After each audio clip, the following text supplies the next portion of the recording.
ಅಲ್ಲೇ ಇದ್ದೀನಿ, 5 ದಿನ ಅಲ್ಲೇ ಇದ್ದು ಇದು ಗೆಲ್ಸ್ಕೊಂಡು ಬರ್ತೀನಿ. ಎಲ್ಲ ಸೇರಿ ನಾನು ಗೆಲ್ಸ್ಕೊಂಡು ಬರ್ತೀನಿ. ದಕ್ಷಿಣ ವಿಧಾನಸಭಾ ಕ್ಷೇತ್ರದಲ್ಲಿ ನಾಮಿನೇಷನ್ ಫೈಲ್ ಮಾಡ್ತಾ ಇದ್ದಾರೆ. ನಾಮಿನೇಷನ್ ಕಾರ್ಯಕ್ರಮಕ್ಕೆ ತಾವೇನಾದ್ರು ಹೋಗ್ತೀರಾ ಅಥವಾ? ನಾನು ಹೋಗ್ಬೇಕಾಗಿತ್ತು, ಮನೆ ಮುಖ್ಯಮಂತ್ರಿಗಳು ಹೋಗ್ಬೇಕಂತ ಹೇಳಿದ್ರು. ನಾನು ಕ್ವಶ್ಚನ್ ಇತ್ತು ಆ ಹಿನ್ನೆಲೆಯಲ್ಲಿ ನಾನು ಹೋಗಕ್ಕೆ ಸಾಧ್ಯ ಇಲ್ಲ.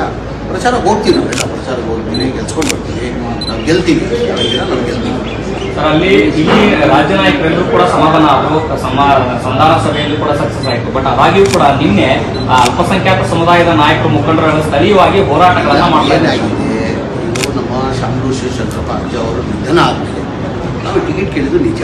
ನಮ್ಮ ಅಲ್ಪಸಂಖ್ಯಾತರು 95,000 ಮತ ಇದೆ, ಕಡೆ ಅಲ್ಪಸಂಖ್ಯಾತರು ಕೊಡಿ ಅಂತ ಕೇಳಿದ್ರು. ಅವತ್ತಿಂದ ಪದ್ಧತಿ ಬಂದಿದೆ, ಮುಂಚೆಯಿಂದ ಪದ್ಧತಿ ಬಂದಿದೆ. ಯಾರನ್ನ ಇಲ್ಲಿ ಅವರು ಯಾರನ್ನ ನಿಧನ ಓದಿದ್ರೆ ಅವ್ರ ಕುಟುಂಬದವರು ಕೊಡೋದು ಒಂದು ಪದ್ಧತಿ ಬಂದಿದೆ. ನಾವು ಕೇಳಿದ್ವಿ, ನಾವು ಮುಖ್ಯಮಂತ್ರಿಗಳ ಜೊತೆ ಮಾತಾಡಿದ್ವಿ, ಸುದ್ದಿಯವರ ಜೊತೆ ಮಾತಾಡಿದ್ವಿ, ಡಿ ಕೆ ಶಿವಕುಮಾರ್ ಜೊತೆ ಮಾತಾಡಿದ್ವಿ. ಅವತ್ತಿಂದ ಪದ್ಧತಿ ಬಂದಿದೆ, ಹಾಗಾಗಿ ಅವ್ರಿಗೆ ಕೊಡಬೇಕಂತ ಮುಂದೆ ಜನರಲ್ ಎಲೆಕ್ಷನಲ್ಲಿ ನೋಡುವ ಅಂತ ಹೇಳಿದ್ದಾರೆ. ಜನರಲ್ ಎಲೆಕ್ಷನ್ ಕನ್ಸಿಡರ್ ಮಾಡುವ ಅಂತ ಹೇಳಿದ್ದಾರೆ. ಸರ್, ನಿಮ್ಮನ್ನೇನಾದರೂ SS ಮಲ್ಲಿಕಾರ್ಜುನ್ ಅವರಾಗಿರ್ಬೋದು, ಪ್ರಭಾ ಮಲ್ಲಿಕಾರ್ಜುನ್ ಅವರು ಕರೆ ಮಾಡಿ ಏನಾದ್ರು ಕರೆದಿದ್ದ ಸರ್?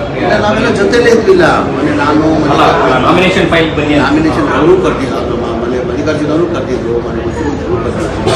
ಕ್ವಶ್ಚನ್ ಅವರ್ ಇದ್ದಿದ್ದರಿಂದ ಹೋಗೋಕ್ಕೆ ಸಾಧ್ಯ ಆಗಿಲ್ಲ. ನಾನು ಹೋಗ್ತೀನಿ, ಅಲ್ಲೇ ಇದ್ದೀನಿ, 5 ದಿನ ಅಲ್ಲೇ ಇದ್ದು ಇದು ಗೆಲ್ಸ್ಕೊಂಡು ಬರ್ತೀನಿ. ಎಲ್ಲ ಸೇರಿ ನಾನು ಗೆಲ್ಸ್ಕೊಂಡು ಬರ್ತೀನಿ.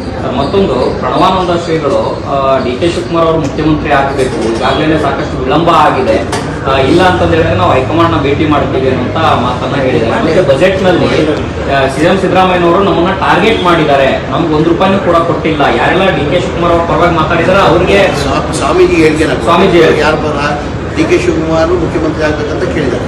ಈ ಮಾತು DK ಶಿವಕುಮಾರ್ ಕೇಳಬೇಕು. ಬಜೆಟ್ ಎಲ್ಲ ಇದಾಗಿದ್ರೆ CM ಮುಖ್ಯಮಂತ್ರಿ